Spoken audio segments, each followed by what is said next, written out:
नमस्कार, आप देख रहे हैं आज तक। मैं हूं गौरव सावंत। हम आपको सीधे लिए चलते हैं प्रयागराज, जहां पर इस समय महंत नरेंद्र गिरी को भू समाधि दी जा रही है और भू समाधि को देते समय जो जो रस्में अदा की जाती हैं वो इस समय अदा की जा रही हैं। ये अब से थोड़ी ही देर पहले की तस्वीरें हैं जब उनके पार्थिव शरीर को भूमि में स्थापित किया गया, उनको भू समाधि दी जा रही है। कुमार अभिषेक मेरे सहयोगी हमारे साथ जुड़ रहे हैं। कुमार अभिषेक, कई साधु संत अलग अलग अखाड़ों से भी इस समय यहां पर मौजूद हैं, कई संत और भी यहां पर हैं। ये जो पूरी समाधि देने जाने की प्रक्रिया है, इसका बहुत महत्व भी है और उन्हीं के आश्रम में उन्हें भू समाधि दी जा रही है।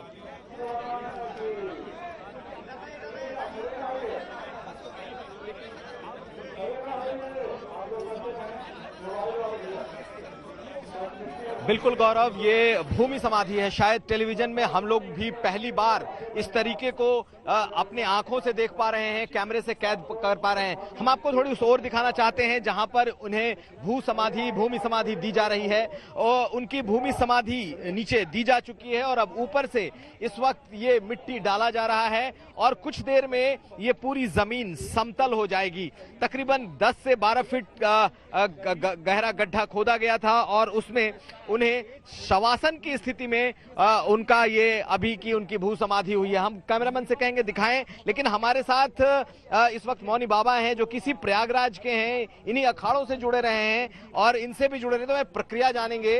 महाराज जी, ये बताइए कि हम लोगों ने देखा अभी कुछ तकरीबन आधे घंटे 40 मिनट तक ये चलता रहा, इस प्रक्रिया के तहत क्या हुआ, क्योंकि बहुत कम लोग हैं जो देखते हैं इनको। देखिए, भू समाधि हमारे सनातन धर्म की परंपराओं की एक विशेष समाधि है जो भगवान शंकराचार्य की परंपराओं की बनाई हुई अखाड़ों की परंपरा से है। हम आप बता दें कि मैंने जीवन में तमाम संतों की समाधियां कराई हैं, क्योंकि मैं अग्नि अखाड़े जुड़ा हूं और अमेठी में मेरा आश्रम है, परमहंस आश्रम का पीठाधीश्वर हूं। संत महात्माओं की समाधियों में हम जाते रहते हैं। समाज की क्रियाएं संपन्न हो, उसमें सारी चीजें आस्था के साथ संपन्न होती हैं। इसमें देखिए मिट्टी डाली जा रही है, लोग मुट्ठियों से मिट्टी डाल रहे हैं। इसका मतलब है कि भारत माता के सपूत को मैं अपनी श्रद्धा समर्पित कर रहा हूं, अपनी भावनाएं समर्पित कर रहा हूं। लेकिन हम लोगों ने कई सामग्रियां देखी जो कि इसमें डाली गई, नमक के बोरे तक देखे। लेकिन नमक का बोरा जो है पीताम्बरा किया होती है, अस्थि भगवती को समर्पित हो जाए, इसलिए नमक डाल करके जो जीवन था भगवान को समर्पित था, बची हुई हड्डियां पीताम्बरा को समर्पित हो जाएं और मिट्टी जो है भगवती वसुंधरा का तत्व है, माँ की गोद में लाल चला गया है तो माँ की गोद में समर्पित हो जाए। उन्हीं कामनाओं के अनुसार ये सारी विधियां संपन्न हो। हम और भी पूछेंगे। गौरव, दिखाएं आपको जो कि बलबीर गिरी हैं, वो इस वक्त दिखाई दे रहे हैं उसी जगह पर और इनके सामने ये तमाम क्रियाएं हो रही हैं। बलबीर गिरी को हम देख रहे हैं जिन्हें कि उत्तराधिकारी एक तरीके से घोषित किया गया है। हालांकि अभी 16 दिन बाद कुछ बैठक भी होगी और तय होगा, लेकिन आप जो उन्हें उत्तराधिकारी बनाया गया है उनके बारे में कुछ बता सकेंगे? देखिए, वो महाराज जी कृपा पात्र है, महाराज जी सेवा में रहते थे, आश्रम की सेवा करते थे, तो इसलिए महाराज जी कृपा उनके ऊपर रहा करती थी और इस आश्रम प्रति उनकी निष्ठा है। इसलिए लगता है कि महाराज जी का जो निर्णय है वही संत समाज को मान्य होगा और उसी के अनुसार वो आश्रम की देखरेख करेंगे। ये जो अभी हम देख रहे हैं, इसके बाद कौन सा दृश्य होगा, क्योंकि मिट्टी डालने के बाद की क्या प्रक्रिया होगी? पूरी समाज स्थल को सुंदर किया जाएगा। इसके ऊपर आसन डाले, वस्त्र डाले, चादर डाले जाएंगे, उस पर पुष्प मालाएं डाली जाएंगी, दीप जलाए जाएंगे और समाज को समाज स्थल के रूप में सुरक्षित किया जाएगा। एक और सवाल अब पूछता हूं, क्यों आखिर इस संत को आत्महत्या या फिर संदिग्ध उनकी मौत हुई है? आपको क्या लगता है? क्योंकि संत समाज के बीच भी ये चर्चा है कि आखिर वो कौन सी वजह आन पड़ी जिससे इतने बड़े संत को मौत को गले लगाना पड़ा? ये एक बड़ा प्रश्न हम सबके मन में भी है, क्योंकि कभी ऐसी कोई चर्चा आई नहीं कि इस कौन से ऐसी परिस्थिति थी जो पूरे समाज को आज स्तब्ध कर दी है। निश्चित रूप से बहुत विषाणी बिंदु है, इसकी जांच होनी चाहिए, इसका खुलासा होना चाहिए। संत समाज पर एक बहुत बड़ा प्रश्न लगा है, वो समाप्ति भी होना चाहिए, क्योंकि हम सब इससे बहुत पीड़ित हैं। घटना का खुलासा होना बहुत आवश्यक है। बहुत सारे संतों ने कहा है कि वो आत्महत्या नहीं कर सकते, वो बहुत मजबूत संत हैं। कुछ लोगों ने हत्या की आशंका जताई। क्या आपको क्या लगता है? मैं भी ये मानता था कि वो आत्महत्या नहीं कर सकते हैं, ये मैं बराबर कहता भी रहा हूँ। इसीलिए कह रहा हूँ कि जांच होगी तभी पता लगेगा कि परिस्थिति कैसे पैदा हुई, ये सब बातें क्यों हो गई, क्योंकि सारी चीजें सोच से परे थी। जो कुछ हुआ, जो सुनने को मिला, उस पर कभी विचार किया नहीं जा सकता था। तो गौरव हमारे साथ थे, अभी मौनी बाबा इस वक्त हमारे साथ ही खड़े हैं और हम लोग लगातार इस कवरेज को दिखा रहे हैं। शायद टीवी में पहली बार है जब इस तरीके से हम एक बड़े संत की भू समाधि देख रहे हैं। अभिषेक रहिए मेरे साथ, क्योंकि जैसा आपने कहा ये पहली बार है जब किसी सिद्ध, किसी संत की भू समाधि दर्शक हमारे देख रहे हैं।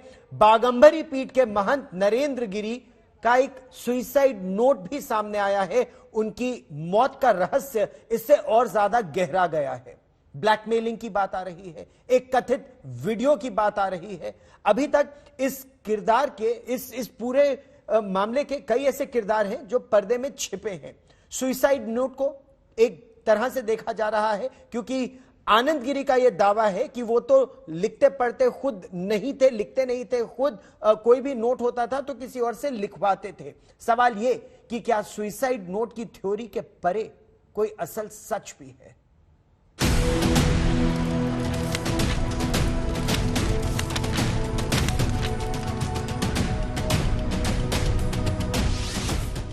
महंत की मौत की साजिश कितनी गहरी?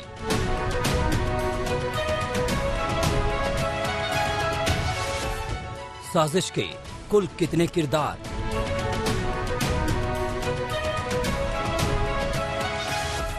कई सवाल बाकी, गुत्थी और उलझी।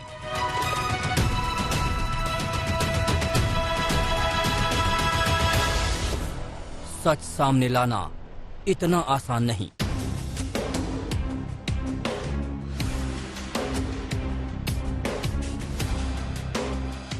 देश के चंद प्रतिष्ठा और सम्मान प्राप्त संतों में से एक महंत नरेंद्र गिरी भू समाधि ले चुके हैं।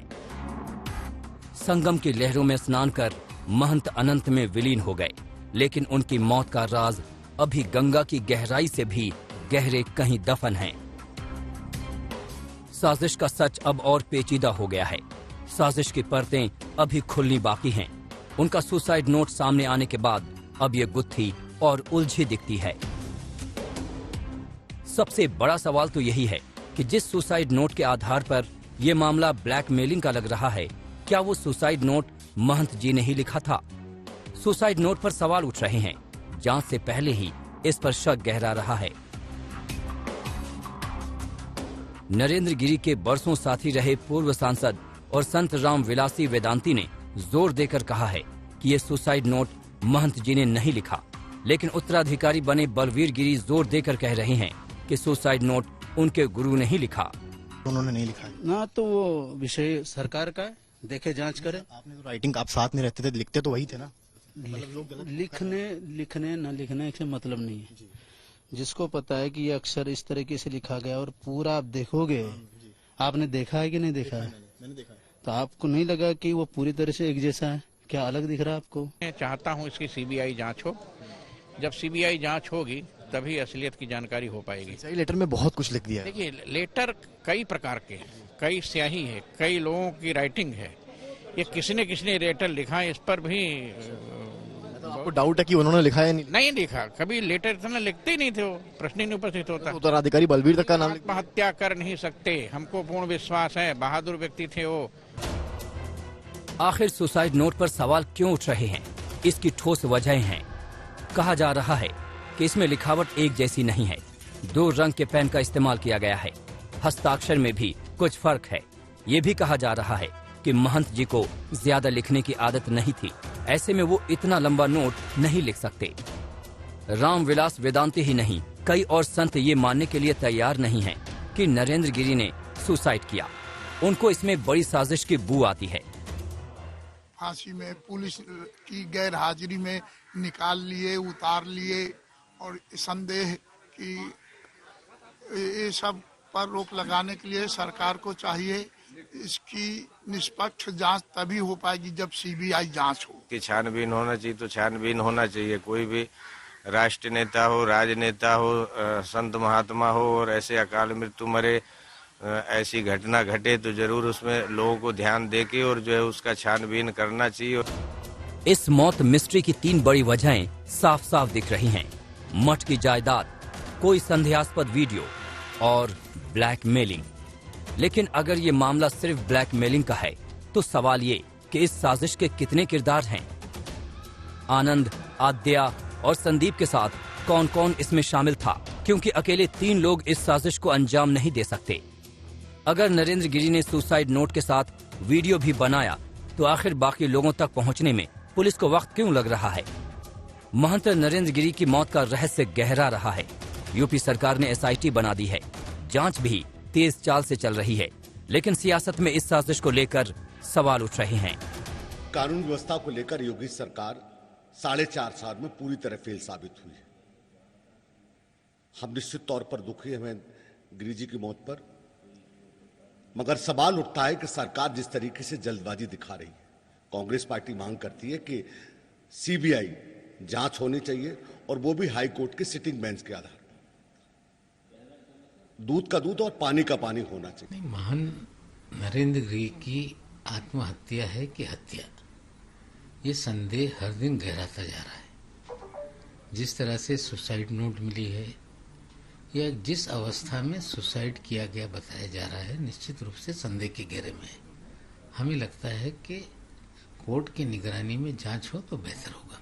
लेकिन जिस तरह से नरेंद्र गिरी जी को मौत के घाट उतारा गया, चाहे हत्या हो आत्महत्या हो, अब तक उस बारे में कोई स्पष्टता नहीं आई है। एक बहुत ही गंभीर मामला है।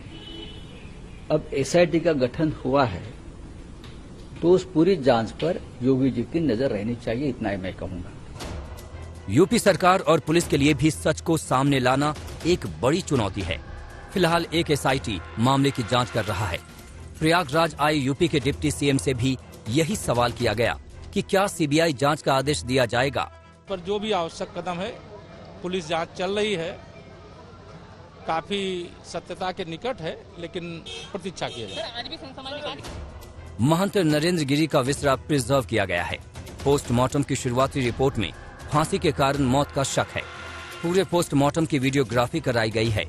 उम्मीद की जाए कि यूपी पुलिस जल्द किसी नतीजे पर पहुंचेगी। ब्यूरो रिपोर्ट, आज तक। आनंद गिरी के लैपटॉप और फोन से ब्लैकमेलिंग के राज खुलेंगे, ऐसा पुलिस का मानना है। हरिद्वार आश्रम से पुलिस ने आनंद गिरी के लैपटॉप और फोन को जब्त कर लिया है।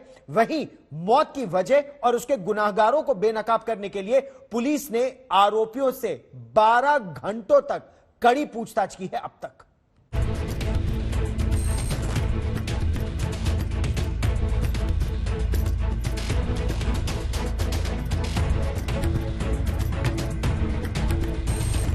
एक एक घटना का पर्दाफाश होगा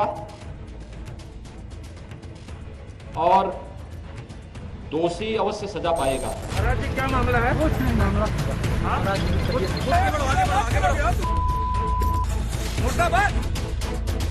आत्महत्या या हत्या, तस्वीर की बदनामी से डरकर खुदकुशी या मठ की करोड़ों की संपत्ति के लिए बड़ी साजिश।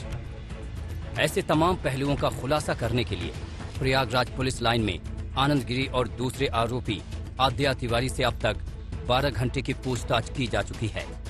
केस का पर्दाफाश करने के योगी आदित्यनाथ के वादे को चुनौती के तौर पर लेते हुए इस पूछताछ में IG और ADG समेत कई अफसरों ने इन दोनों से पूछताछ की है। आनंद गिरी से तस्वीर के जरिए नरेंद्र गिरी को ब्लैकमेल करने के मुद्दे पर भी पूछताछ हुई। इस सिलसिले में यूपी पुलिस ने हरिद्वार आश्रम से आनंद गिरी के लैपटॉप, फोन और दूसरे इलेक्ट्रॉनिक गैजेट्स को अपने कब्जे में ले लिया है और उन्हें फॉरेंसिक जांच के लिए भेजा जा रहा है। 12 घंटे की पूछताछ के दौरान जहां दोनों से अलग अलग सवाल जवाब किए गए, तो वहीं उन्हें आमने सामने बिठाकर भी हर एंगल से सवाल किए गए। ये पूछताछ प्रयागराज पुलिस लाइन में बने सभागार में चल रही है। एक के बाद एक अफसर दोनों से पूछताछ कर नरेंद्र गिरी और आनंद गिरी के बीच विवाद की वजह उगलवाने की कोशिश में जुटे रहे। सूत्रों के मुताबिक आनंद गिरी को नरेंद्र गिरी के कमरे से बरामद सुसाइड नोट भी दिखाया गया। पुलिस ने आनंद गिरी से नरेंद्र गिरी की हैंडराइटिंग पहचानवाने की कोशिश की। घंटों तक चली पूछताछ में आनंद गिरी बस यही कहता रहा कि महंत जी खुदकुशी नहीं कर सकते, ये मेरे खिलाफ साजिश लग रही। आनंद गिरी और नरेंद्र गिरी के बीच मठ के उत्तराधिकार को लेकर विवाद पर भी सवाल जवाब हुए, जिसमें आनंद गिरी ने बताया कि महंत जी के कहने के बाद जब तक उन्होंने मुझे माफ नहीं कर दिया, मैं श्री बड़े हनुमान जी के मंदिर नहीं गया। विवाद से पहले महंत नरेंद्र गिरी ने आनंद गिरी को बड़े हनुमान मंदिर का कार्यभार सौंप रखा था। आनंद गिरी ने पूछताछ में कहा कि हाल में मेरा महंत जी से कोई विवाद नहीं था। महंत जी मुझे कभी परेशान नहीं लगे। आनंद गिरी, आद्या तिवारी और उसके बेटे संदीप तिवारी तीनों से एक साथ मंदिर के चंदे में गड़बड़ी को लेकर पूछताछ की गई। बताया जा रहा है कि चंदे में गड़बड़ी से भी नरेंद्र गिरी नाराज थे और उन्होंने दोनों बाप बेटे को इसके लिए डांट भी लगाई थी। पूछताछ के दायरे में नरेंद्र गिरी के गनर अजय और सुरक्षा में तैनात 4 पुलिसकर्मियों से भी पूछताछ की गई है। अरविंद ओझा, प्रयागराज, आज तक। पुलिस के लिए नरेंद्र गिरी की मौत का मामला फिलहाल पेचीदा होता जा रहा है। अभी भी कई और किरदार हैं जो सामने आ सकते हैं। सुसाइड नोट के बाद यह तो साफ हो गया है कि पुलिस को कई कड़ियों को सिलसिलेवार तरीके से अब जोड़ना होगा। सिर्फ सुसाइड नोट के आधार पर किसी को गुनहगार साबित करना पुलिस के लिए अभी आसान नहीं होगा।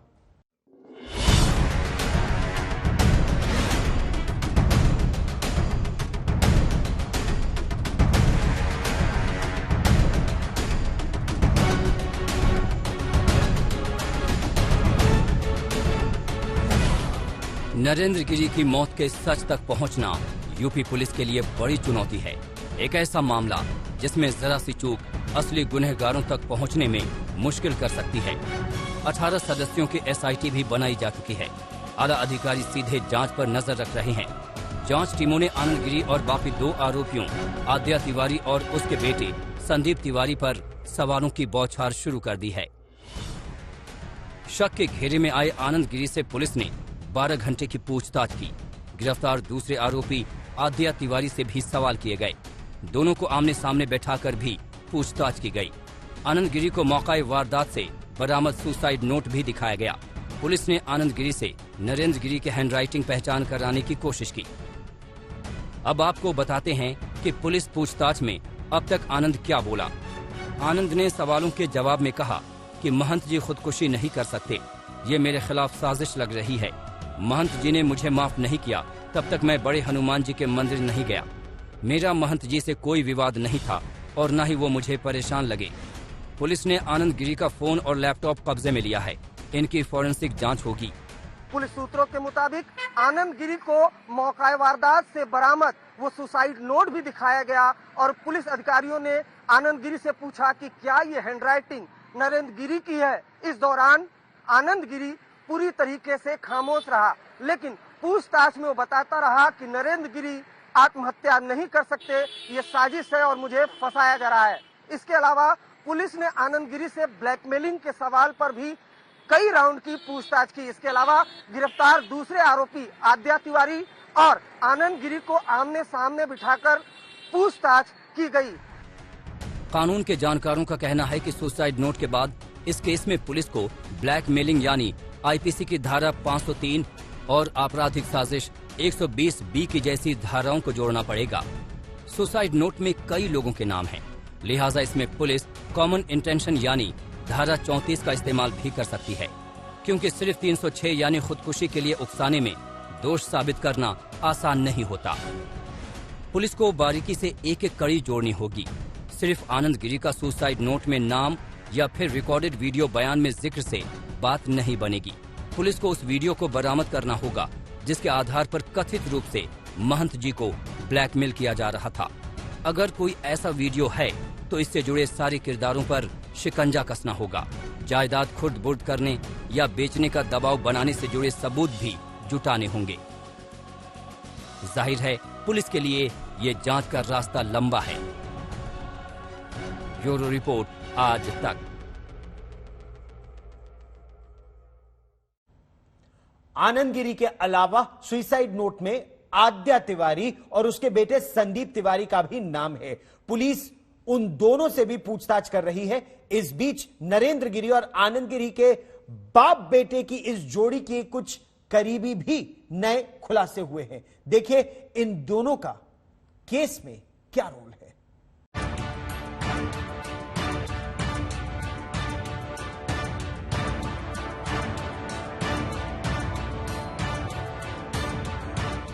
आद्या तिवारी और संदीप तिवारी। नरेंद्र गिरी केस में प्रयागराज के लेटे हनुमान मंदिर के पुजारी और उसके बेटे की ये जोड़ी भी पुलिस की जांच के दायरे में है। आद्या तिवारी को जहां पुलिस गिरफ्तार कर चुकी है, तो वहीं उसका बेटा संदीप तिवारी अब भी हिरासत में है। वहीं महंत नरेंद्र गिरी के निधन के बाद से ही हनुमान मंदिर बंद है। दरअसल नरेंद्र गिरी इस मंदिर के व्यवस्थापक थे और इस वजह से यहाँ पूजा अर्चना बंद है। उनके शव को भूमि समाधि देने के बाद शाम को श्रृंगार के साथ ही यहाँ पूजा अर्चना शुरू हो जाएगी। मगर नरेंद्र गिरी सुसाइड केस में पिता पुत्र की जोड़ी का नाम आना कई लोगों को हैरान कर रहा है। कहीं ऐसा माना जा रहा है कि बाघंबरी मठ की अकूत संपत्ति नरेंद्र गिरी की मौत का कारण बन गई और इसके पीछे आद्या तिवारी और उसके बेटे संदीप तिवारी की भी भूमिका है। प्रयागराज के इस बाघंबरी मठ से जुड़े लोग जानते हैं कि आद्या तिवारी महंत नरेंद्र गिरी का सबसे बड़ा राजदार था। कहते हैं कि आद्या तिवारी का नरेंद्र गिरी से मेलजोल तब से था जब नरेंद्र गिरी फक्कड़ थे। बाघंबरी गद्दी पर काबिज होने के बाद आद्या तिवारी की पौ 12 हो गई। नरेंद्र गिरी क्या सोचते हैं और क्या करते हैं, इसकी पूरी खबर आद्या तिवारी को रहती थी। इसी बीच आनंद गिरी और नरेंद्र गिरी के बीच मतभेद और मनभेद ने सार्वजनिक झगड़े की शक्ल ले ली और मामला फौजदारी तक पहुंच गया। इस बीच आद्या तिवारी ने अपने बेटे संदीप तिवारी को भी बड़े हनुमान जी मंदिर में अपने पास बुला लिया और अघोषित तौर पर उत्तराधिकारी बनाने की जुगत में लग गया। आरोप है कि संपत्ति के लालच में आद्या तिवारी ने अपने पुत्र संदीप तिवारी को आनंद गिरी के साथ लगा दिया। कुछ ही समय में संदीप तिवारी आनंद गिरी का खसम खास हो गया। अब नरेंद्र गिरी का राजदार आद्या तिवारी और आनंद गिरी का राजदार संदीप तिवारी बन गया। दोनों तिवारी अपने अपने राज शेयर करने लगे और अपने अपने बाबा को देते रहे। नरेंद्र गिरी की गुप्त बातें आद्या तिवारी को मालूम थी, जिसे वो अपने बेटे संदीप को बताता था और संदीप उस राज को आनंद गिरी तक पहुंचाने का काम करता था।